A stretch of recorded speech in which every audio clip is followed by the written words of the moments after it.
अपनी सरकार है और कंपनी की अपनी फौज। दुनिया की 20% आबादी की किस्मत कंपनी की मुट्ठी में है।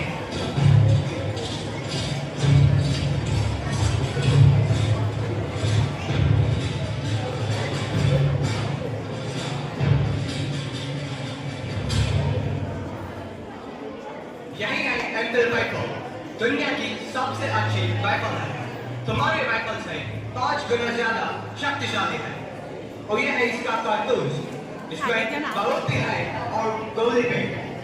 इस कारतूस को दांत से काटो, बारूद अंदर डालो और जोर से गोली को अंदर डालो, फिर इशारा लगाओ और फायर करो।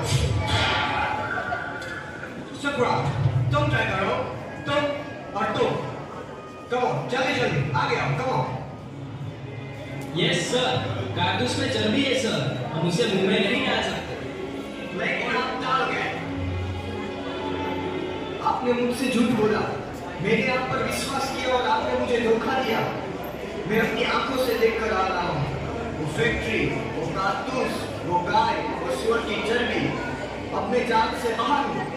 आपको पता है इसका मतलब क्या है? ना मुझे कोई छुएगा, ना मुझसे बात करेगा, ना मेरे साथ खाएगा। यहाँ तक कि मेरे मरने के बाद मेरी चिता को कोई आग भी नहीं देगा। अछूत हूँ मैं, अछूत। और मेरी बात सुनो मरो, मुझे मालूम नहीं था। साहेब, आजकल आपने हमारी वफादारी देखी, अब हमारा नूर देखिए।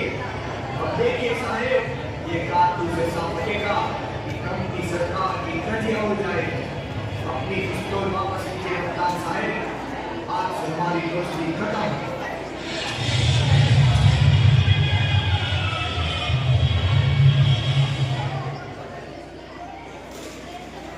अखबार से इखलाक किया जाता है बिना कंपनी सरकार के इजाजत के। अफीम की खेती करना, खरीदना या बेचना कानूनन जुर्म है। तुम लोगों ने ये कानून तोड़ा है, इसलिए कलेक्टर साहब के हुक्म से तुम्हारी जमीन जब्त की जाती है। Come on, fire! तुम सब नहीं बचोगे। लेकिन साहब, इसमें हमारा क्या कसूर है? साहब ने कहा उगाओ, हमने उगाया। साहब ने कहा बेचो, हमने बेचा। लेकिन हमारी जमीन तो मत चाहिए साहब, हम कहाँ जाएंगे?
तशरीफ रखिए।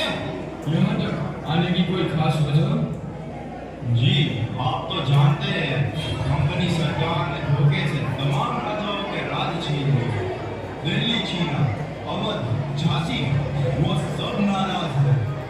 नाना साहब ने उन सारे राजाओं को तैयार किया है कंपनी के खिलाफ लड़ने के लिए। क्या आप इस जंग में शरीक होंगे? यही न्योता लेकर आया हूँ। हाँ हाँ हाँ, कोई दावत है क्या?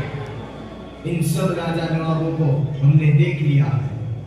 आपसी झगड़े और अय्याशियों में अपनी अपनी रियासतें कंपनी सरकार को बेच खाई है। ये लोग कुछ है क्या? कुछ नहीं। और तुम? हम हिंदुस्तान हैं। कंपनी सरकार हमारे बल पर राज करती है और इस वक्त हमारी फौज ही उसका मुकाबला कर सकती है, उसे हरा सकती है। और उसके बाद राज कौन करेगा? लोग, सरकार लोगों की होनी चाहिए। कंपनी की सिर्फ एक ही चाल है, फूट डालो और राज करो। हम सबका एक ही दुश्मन है, कंपनी। अब वक्त आ गया है, हम सब मिलके उनसे लड़े। आप चाहते हैं हम सब अपना खून बहाकर कंपनी को भगाएं और फिर आपके गुलाम बन जाए? ये आजादी की लड़ाई है, गुजरे हुए कल से आजादी, आने वाले कल के लिए। वक्त का तकाजा है कि हम सब भेदभाव भूल जाए और एक हो जाए। हम सब राजाओं के साथ जुड़ने के लिए तैयार हैं, पर हमारी सेना को एक मिसाल की जरूरत है। और वो निशान दिल्ली का लाल किला हो सकता है। हमारी मंजिल एक हो सकती है, 3 लाख हिंदुस्तानी सिपाही और सिर्फ 40,000 अंग्रेज। अगर हम एक ही दिन, एक ही वक्त इन सब जगहों पर हमला बोल दे तो कंपनी को कई सर छुपाने के लिए जगह नहीं मिलेगी। एक ही दिन में हर अंग्रेज निहत्था और कंपनी राज खत्म। सुभान अल्लाह।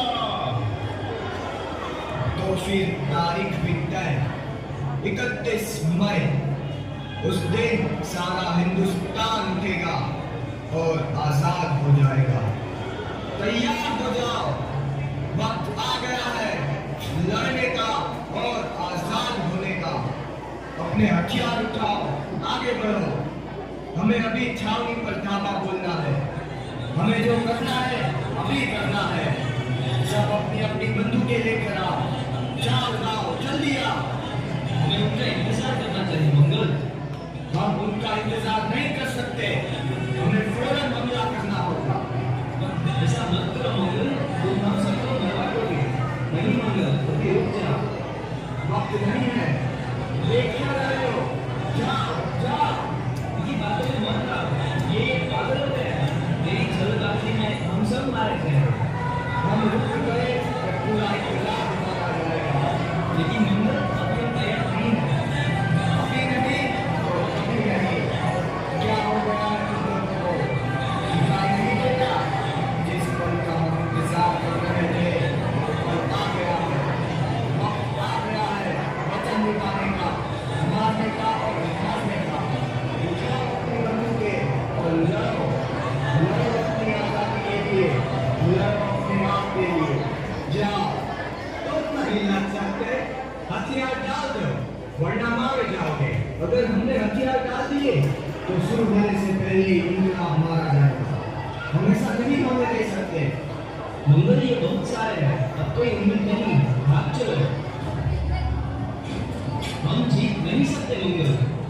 हम जीतेंगे, चाहे 100 साल लग जाए। जाओ सबको खबर कर दो, आजादी की लड़ाई अब शुरू हो चुकी है। हिंदुस्तान को हमारी जरूरत है। इस इनकलाब को खून की जरूरत है, उसे मेरा होने दो।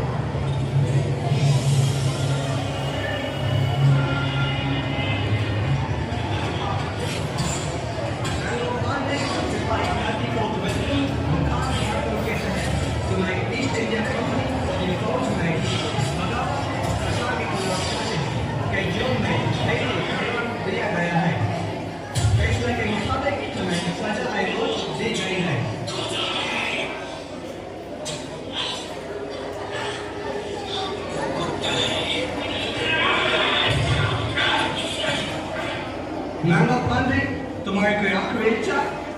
मेरी आखिरी इच्छा आप पूरी नहीं कर सकते, पर पूरी होगी जरूर। मेरी इस कुर्बानियों को जाया मत समझना, जो एक रोशनी लाएगी हमारे आने वाले हिंदुस्तान के लिए।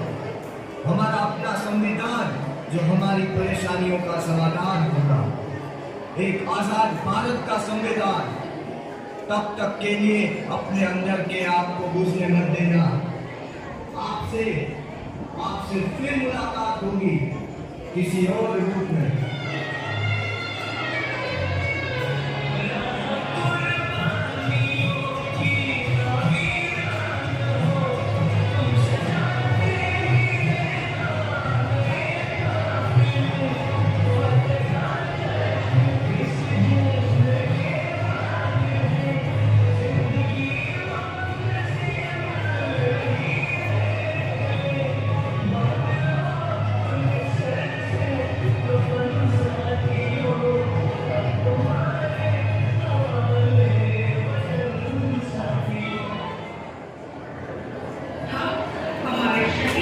कुर्बानी को कभी नहीं भूलेंगे।